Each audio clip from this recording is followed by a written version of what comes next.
YCP ఓడిపోయిన తర్వాత కీలక పరిణామాలైతే చోటు చేసుకుంటాయని చెప్పొచ్చు. అలాంటిది జగన్మోహన్ రెడ్డి గారి హయాంలో అక్రమ స్కామ్లన్నీ బయటపడుతున్నాయని చెప్పొచ్చు. ఇప్పుడు చూసుకుంటే గనక జగన్మోహన్ రెడ్డి గారి మేనల్లుడు రాజారెడ్డి గారు రాజకీయాల్లో ఎంట్రీ ఇస్తున్నట్టయితే వార్తలు వినిపిస్తున్నాయి. మరి దీని గురించి విశ్లేషించుకోవడానికి మనతో పాటు సీనియర్ జర్నలిస్ట్ కృష్ణకుమారి గారు ఇప్పుడు మనతో ఉన్నారు. నమస్తే మేడం. మేడం, మరి చూడొచ్చు వైసీపీ ఓడిపోయిన తర్వాత కీలక పరిణామాలు అయితే చోటు చేసుకుంటాయి. అలాంటిది జగన్మోహన్ రెడ్డి గారి హయాంలో అనేక అక్రమాలు కానివ్వండి, స్కామ్లు అన్ని ఇప్పుడు బయటపడుతున్నాయని చెప్పొచ్చు. సో ఇలాంటి టైంలో ఇప్పుడు వైఎస్ జగన్మోహన్ రెడ్డి గారి మేనల్లుడు రాజారెడ్డి గారు రాజకీయాల్లో వచ్చే ఛాన్స్ ఉందంటూ కూడా వార్తలు వినిపిస్తున్నాయి. ఏమంటారు మేడం? కొన్ని రాజకీయాల్లో వస్తే ఏ విధంగా ఉంటుందంటారు? రావచ్చు, రాజకీయాల్లోకి మీరు రావచ్చు, నేను రావచ్చు, ఎవరైనా రావచ్చు. కాకపోతే ఇవాళ రాజకీయాలు అనేవి చాలా కాస్ట్లీ అఫైర్ అయిపోయినాయి. అంటే అత్యంత ఖరీదైనవి అయిపోయినాయి రాజకీయాలు. ఇంతకుముందు ఏంటంటే అంకిత భావము, సేవాభావము, వ్యవహార దక్షత, కమ్యూనికేషన్ స్కిల్స్, లేకపోతే సిన్సియారిటీ, ఇవన్నీ ఉంటే సమస్యల పట్ల, ప్రజల పట్ల అవగాహన, సమాజం పట్ల అవగాహన, ఇవన్నీ ఉండాలి అనేది ఉండేది. అవన్నీ ఉన్నా కానీ డబ్బు కూడా కావాలి అనే పరిస్థితిలో ఇవాళ రాజకీయాలు ఉన్నాయి. ఇప్పుడు ఈ విషయాలన్నిట్లో చూసుకుంటే డబ్బు మాత్రం ఉంది ఆ అబ్బాయి దగ్గర, మిగతా అన్నీ ఉన్నాయా లేదా అనేది చూసుకోవాలి. కానీ లేకపోయినా కానీ రాజకీయాల్లోకి వచ్చి నిరూపించుకున్న వాళ్ళు చాలా మంది ఉన్నారు. ఇప్పుడు అతనికి ఒక అడ్రస్ ఉంది ఆల్రెడీ, అతనంత అడ్రస్ లేనివాడు కాదు. అడ్రస్ ఉంది కాబట్టి, డబ్బులు ఉన్నాయి కాబట్టి, పార్టీ ఉంది కాబట్టి ఇంకా అతను నిరూపించుకోవాల్సింది ఏంటి? అతను సమస్యల పట్ల అవగాహన, ప్రజల పట్ల అవగాహన, సమాజం పట్ల అవగాహన, అలాగే వేగంగా స్పందించే తీరు, అలాగే విషయ పరిజ్ఞానం అన్నిటినీ మించి సమాజం పట్ల, లేకపోతే దేశం పట్ల, రాజకీయాల పట్ల అవగాహన బాగా ఇంపార్టెంట్. ఈ అవగాహన లేదనుకోండి, ఇప్పుడు రాజకీయాల్లోకి ఎవరన్నా ఫ్యామిలీగా అనుకుని కొత్తగా రాజకీయాల్లోకి వచ్చి, అంటే వాళ్ళ ఫాదర్ ద్వారా కొడుకుగా రాజకీయాల్లోకి వచ్చారనుకోండి, వాళ్ళకి మాట్లాడడం రానప్పుడు ఒకటి రెండు సార్లు ఎవరైనా, ఇప్పుడు కొత్తగా మాట్లాడేటప్పుడు ఎవరైనా తొట్టు పడతారు, తప్పేమీ లేదు. అది అసలు దాని గురించి మాట్లాడకూడదు కూడా మనం, ఎందుకంటే నేర్చుకునే క్రమంలో పొరపాట్లు, తప్పులు దొరలటం సహజం. అయితే వాటిని సరిదిద్దుకుని రోజు రోజుకి ఒక ఆసక్తితోటి, ఒక జిజ్ఞాసతోటి ప్రపంచాన్ని అర్థం చేసుకుంటే గనక దానికి తగ్గట్టు పుస్తకాలు చదవటము, అలాగే ప్రపంచ జ్ఞానం అంటాం కదా, వ్యవహార జ్ఞానం అంటాం, అవన్నీ పెంచుకుంటూ వెళ్తూ ఉంటే గనక, ఒకప్పుడు రాహుల్ గాంధీని పప్పు అనేవాళ్ళు. అసలు పప్పు అని కొడితే అతని పేరు వచ్చేంత దాకా దుర్మార్గులు ఆ విధంగా చేశారు. లోకేష్ని అట్లాగే చేశారు. కానీ ఇవాళ వాళ్ళు నిరూపించుకున్నారు, నాయకులు అని నిరూపించుకున్నారు. ఇవాళ వాళ్ళు మాట్లాడితే ఎంతసేపు అయినా మాట్లాడగలిగేలాగా తయారయ్యారు వాళ్ళు. ఎందుకంటే వీళ్ళందరూ ఇట్లా ఎగతాళి చేయటం వల్ల కూడా వాళ్ళకు ఒక కసి పట్టుదల వచ్చింది. ఇప్పుడు కేటీఆర్, కవిత ఉన్నారనుకోండి, వాళ్ళు కూడా అంతే, ఒక వాగ్దాడితో మాట్లాడగలుగుతారు.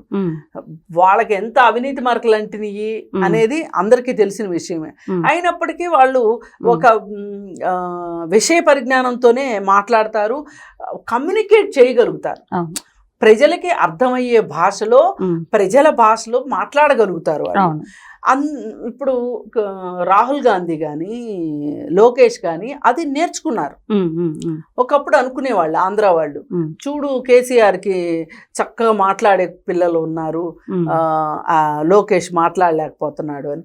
ఇవాళ లోకేష్ కంటే, వీళ్ళిద్దరి కంటే కూడా లోకేష్ బాగా మాట్లాడతాడు అనిపించుకుంటున్నాడు. అంటే ఒక డెప్త్ ఉంది లోకేష్ మాట్లాడే దాంట్లో, అంటే స్టడీ చేస్తున్నాడు అనేది అర్థమైపోయింది అతనికి. అతను మాట్లాడే విధానంలోనే అది తెలుస్తుంది. ఇట్లా గనక తర్ఫీదు అయితే గనక, మరి ఇప్పుడు ఇదే రకంగా చూసుకుంటే ముఖ్యమంత్రి అయినప్పటికీ కూడా జగన్మోహన్ రెడ్డి మాట్లాడితే ఎలా ఉంటుంది? అన్ని రప్పరప్ప రాజకీయాలు అంటే అతను ఉత్తేజపరచాలి అనుకుంటే ఒక ఫ్యాక్షన్ భాషలోనే మాట్లాడగలడు. అతనికి వేరే భాష లేదు, తెలీదు. అతని నోట్లో నుంచి డబ్బులన్నా వస్తుంది, డబ్బులకి సంబంధించిన ఆర్థిక అంశాలు అయినా వస్తాయి, అది కూడా తనకి లాభం జరిగేయి. లేదు అనుకుంటే ఫ్యాక్షన్ భాష అన్నా వస్తుంది. అందుకని మంచి మాటలు కానీ, ప్రపంచ జ్ఞానం కానీ, లోక జ్ఞానం కానీ అతనికి ఉన్నట్లు కనిపించదు. అంటే ఇప్పుడు మేడం ఇప్పుడు ఉన్న యువకులకు యువ నేతలు అనేది చాలా ఇంపార్టెంట్. అలాంటిది ఇప్పుడు లోకేష్ గారు చూసుకుంటే గనక ఒక మార్క్ నిలబెట్టారని చెప్పొచ్చు. అంటే లోకేష్ గారు వచ్చిన తర్వాత ఎన్నో అభివృద్ధి పనులు చేస్తున్నారు, ఎన్నో మార్పులు చేర్పులు కూడా వచ్చాయి.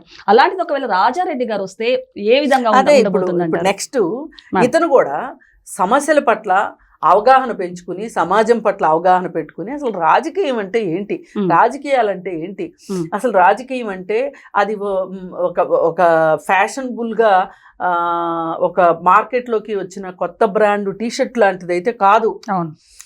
డబ్బులు పెట్టి కొనుక్కునేది కూడా కాదు. పూర్తిగా ఓట్లు కొనుక్కుంటారు, రాజకీయాలకి డే టు డే రాజకీయాలు నడపాలి అంటే డబ్బులు అవసరమే కాదని అనను, కానీ కేవలం డబ్బులుంటేనే రాజకీయాలు నడుపుతారు అనేది కూడా కరెక్ట్ కాదు.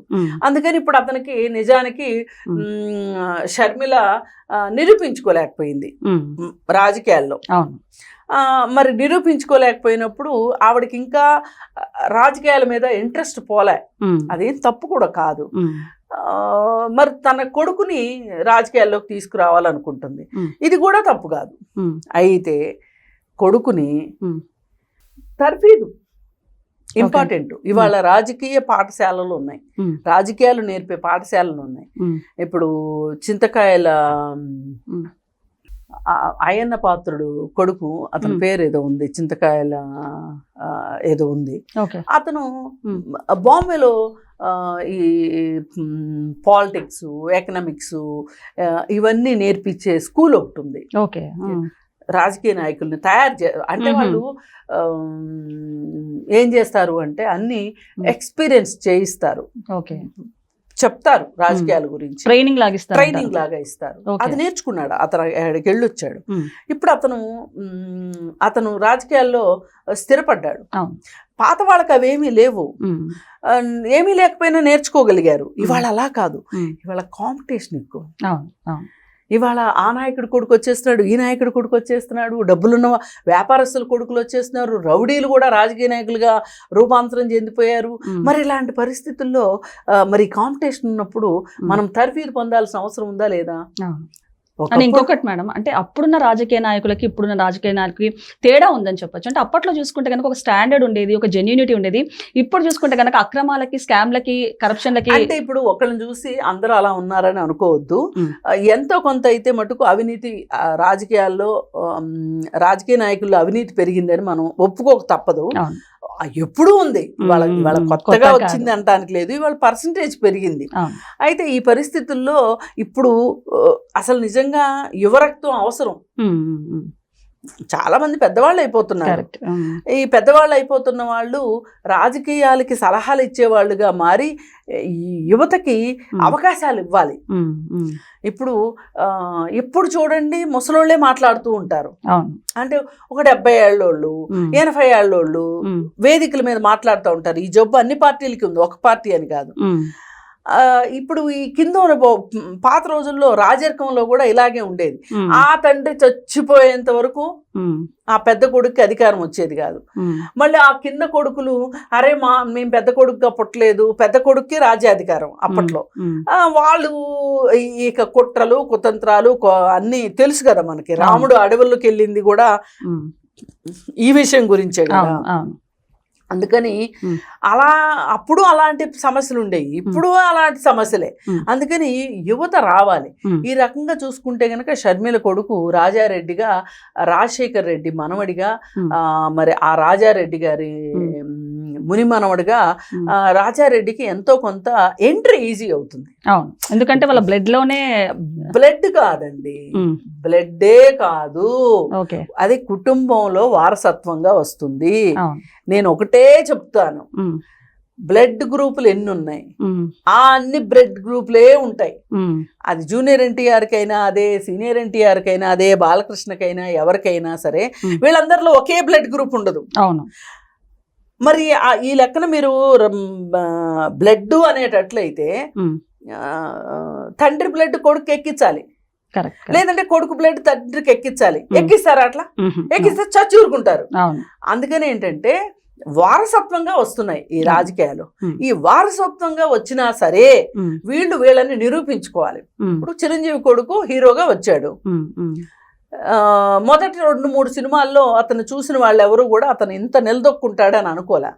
అల్లు అర్జున్ ఉన్నాడు, మొదటి సినిమా చూసినప్పుడు అసలు అతను ఇతనికి రెండో సినిమా ఉంటుంది అని అనుకోలే, కానీ మరి వాళ్ళు సూపర్ స్టార్లు అయ్యారు.